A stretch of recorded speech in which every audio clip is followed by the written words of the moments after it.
Hello, what's up mga kapransya? So yan kahapon, may client tayo, no. Ano natin yung yung Birkenstock, need ng reglo.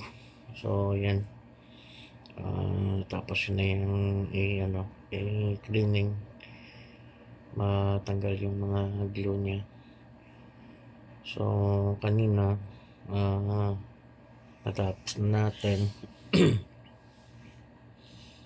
Tapos yung next natin yan, yung dalawang Converse hapon na dinala din sa atin. So naumpisa na rin natin yan kanina. So yung ginawa natin dyan is first is cleaning. Tapos nag first session tayo sa unyellowing. So yan yung muna kanina yung ginawa natin sa dalawang Converse. So medyo pa tayo dyan kasi may reglo, full reglo. Parang hindi naman siya full reglo. Parang mga solsep at saka sa center. So need niya i-reglo. And then meron siyang mga faded na color. So kailangan din natin yan i-manual repaint. So medyo tayo dyan ngayon sa dalawang shoes. So far okay lang naman kasi wala namang pumasok na bagong client na nagpa-repair. So may time tayo na magawa kahit na medyo matagal-tagal. Pero hindi naman siguro mga pinakaano natin dyan, maximum natin dyan is 4 days. Maximum natin 4 days. So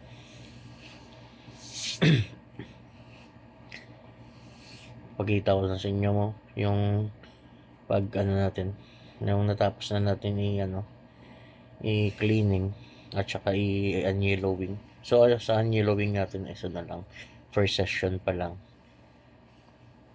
Kasi kailangan mag-unyellowing tayo is hindi lang isang session. So depende naman sa sa yellow ng midsole. So kailangan natin talaga ng time. So papatuyuin pa natin.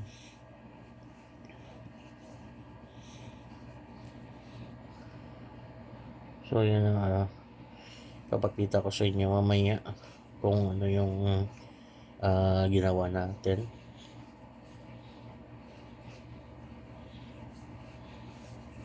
Kasi dyan in-explain ko dyan sa may-ari kung anong dapat gawin.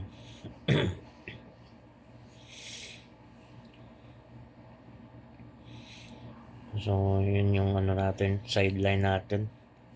Kasi pag matumal yung bentahan, pag may pumasok na for restoration or repair, doon tayo makakabawi.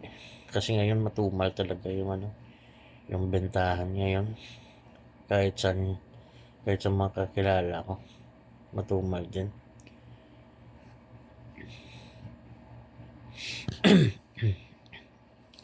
Yan,